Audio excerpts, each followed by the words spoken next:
पिछले क्लिप में हमने आपको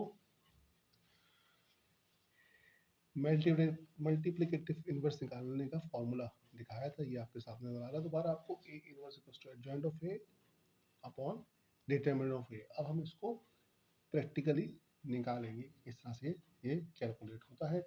एक अदर मैट्रिक्स ले लेते हैं, थोड़ा सा मैं इसको छोटा कर लूँ ऐसे।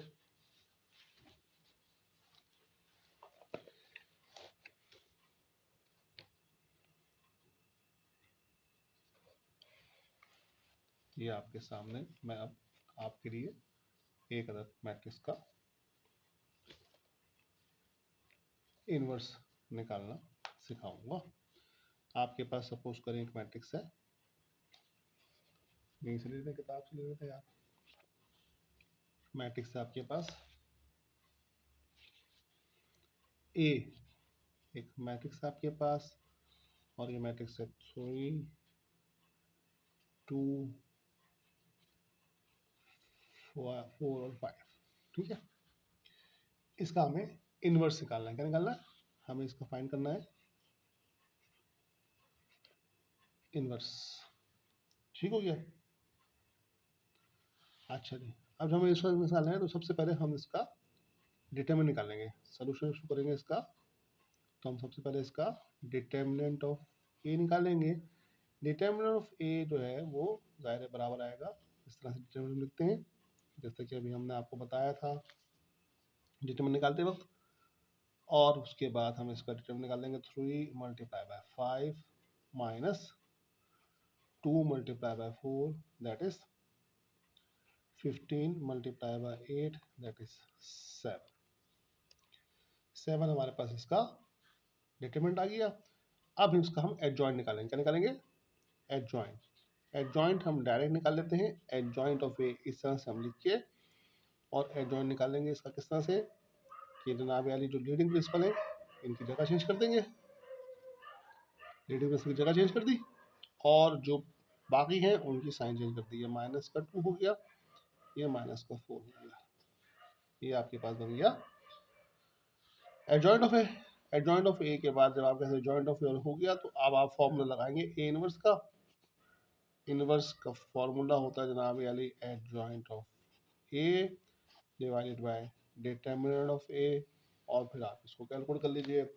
एडजॉइंट अभी आपने निकाला है A inverse equals to adjoint of ए अभी आपने निकाला है 5 है, -2 है, -4 है और 3 है, और इसमें से आप डिवाइड कर दें इसको 7 से, आपके पास एडजॉइंट आ जाएगा। मैं यहीं पर कर देता हूँ, पेज मेरा खत्म हो गया यार। मैं यहीं पर इसको कर देता हूँ ए इनवर्स, आप इसको नीचे कीजिएगा इक्वल्स टू,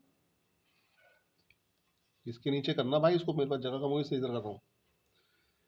5/7 -2/7 -4/7 और 3/7। ये आपका आंसर आ गया एडजॉइंट का।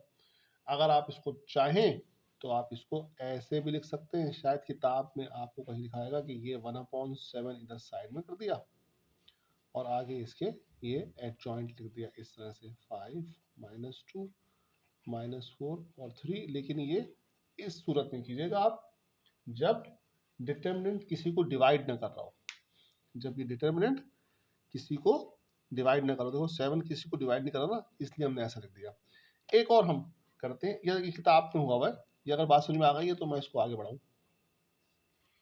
ठीक हो गया ना, मुश्किल बात नहीं है। डिटरमिनेंट निकाला, एडजॉइंट निकाला, इनवर्स का फॉर्मूला लगाया और इस तरह से। ये अब मैंने दो तरीके आपको दिखा दिए, थोड़े से आप कंफ्यूज हो जाएंगे इसकी तरफ। आपको ये तरीका अडॉप्ट कर लें, या तो आप ये कर लो या ये कर लो, ये वाला बेहतर है। क्यों? क्योंकि जब कोई ऐसा डिटरमिनेंट आएगा जो इन नंबरों को डिवाइड कर रहा होगा तो फिर आपको आसानी रहेगी, जैसे कि सवाल के अंदर इसने दिया हुआ है आपको। हालांकि सवाल में से आखिर में आंसर ऐसे लिखा है, लेकिन देखिए आप कि यहाँ पर किताब के अंदर इसने आपको दिया हुआ है 3 4 2 5, इसका डिटरमिनेंट है इससे 2। ठीक है, फिर जॉइन निकाला है इसने 3 4 2 5 का 4 3 -2 -5, और फिर इसने जॉइन को डिटरमिनेंट से डिवाइड किया। जब इसने 2 से डिवाइड किया ना तो देखो इस 2 ने इस -2 को कैंसिल किया ना, इस -2 को कैंसिल करना चाहिए ना, ताकि -1 हो जाएगा। इसलिए हम हमेशा इस तरह से लिखते हैं। हालांकि किताब में इसने इसको 1/2 करके लिखा हुआ है, which can be right, which is obviously which is right, but हम इसको इस तरह से लिखेंगे ताकि हमें काम करने में आसानी है। असल में जो मामला है ना, जहाँ तक पहुँचना है ना, वो पॉइंट मामला ज़रा आगे का है, अभी हमें उसके बारे में पता नहीं है, हमने आपको बताया नहीं है। हम उस मुकाम तक पहुँचना चाह रहे हैं जहाँ पर आप 6.5 करेंगे। 6.4 के कुछ सवाल इसमें है, कुछ 6.4 के भी एक आध सवाल है जो हम करेंगे, जिसके लिए हम इन्वर्स निकाल रहे हैं। अभी हम इन्वर्स चूंकि निकाल रहे हैं, लिहाजा अभी हम आपसे उसके बारे में बात नहीं करेंगे, अगले आगे इंशाल्लाह कर लेंगे बात, कोई टेंशन की बात नहीं है ऐसी, कोई मुश्किल बात नहीं है ऐसी। अगर ये बात आपकी समझ में आ गई है तो आप 6.4 खोल लीजिए, जो मेरे पास नई बुक है 9th की, उसमें पेज नंबर 159 पे है। इस पे 159 पेज नंबर पे है।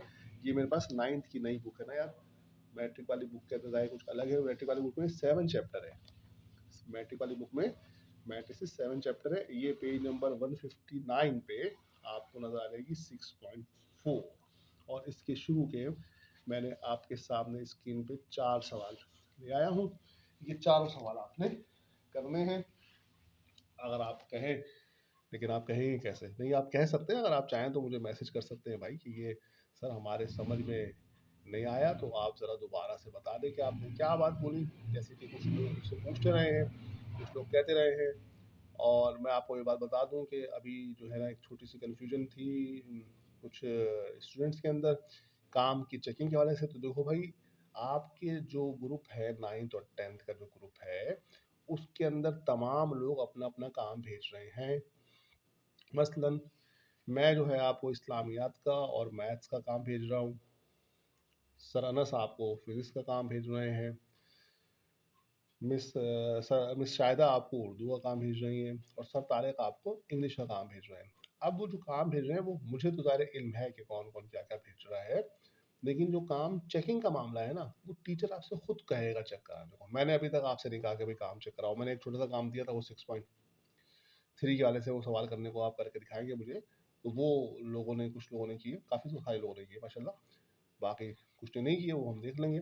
लेकिन एक बात जहन में रखिएगा दोबारा, कि अब ये जो मैंने मैट्रिक्स आपको पढ़ा दिया है ना ऑनलाइन, ये जब क्लासेस शुरू होंगी तो मैं इसको रिपीट नहीं करूँगा। तमाम दोस्त अहबाब तमाम स्टूडेंट्स अपने दोस्त अहबाब को बता दीजिए ये बात, कि भाई अब जो मैंने ये 6 चैप्टर में ख़त्म कर दूंगा इसको इंशाल्लाह 2-4 दिन में ये ख़त्म हो जाएगा, और हो सकता है कि 8 चैप्टर भी मैं आपको ख़त्म करा दूँ। मैट्रिक वालों को 8 चैप्टर, पता नहीं 9th के कोर्स में है या नहीं, मैं देख लूँगा एक दफ़ा, लेकिन 8 चैप्टर भी आप देख सकते हैं कि अगर आप 8 चैप्टर देखें अपना मैट्रिक की बुक वाला, तो उसमें एक ही एक्सरसाइज है, तो मैं वो भी ख़त्म करा दूंगा। ठीक है ना? तो वीडियो हो गई 8 मिनट की। ये सवाल देख लीजिए आप, इंशाल्लाह फिर मैं इसके ऊपर मैं दोबारा बात करूंगा नेक्स्ट वीडियो में, या कल बात करेंगे इसके ऊपर। ये सवाल आप देख लीजिए, जिसके अंदर 4 सवाल हैं। सबसे पहले एवेल्युएट करना है determinants of the following matrices, इन तीनों का डिटर्मिनेंट निकालना है, और नंबर 2 पे जो है वो मैट्रिसेस बताना है कि सिंगुलर है कि नॉन सिंगुलर है। नीचे जो है एडजॉइंट निकालना है इन्हीं मैट्रिक्स का, जो ऊपर मैट्रिक्स दिए हुए हैं ना नंबर 2 पे। क्वेश्चन नंबर 2 में जो 4 मैट्रिक्स दिए हुए हैं, जिनके बारे में आपको बताना है कि सिंगुलर। अब सिंगुलर नॉन सिंगुलर कैसे बताओगे भाई, कि आप इसका डिटरमिनेंट निकालोगे।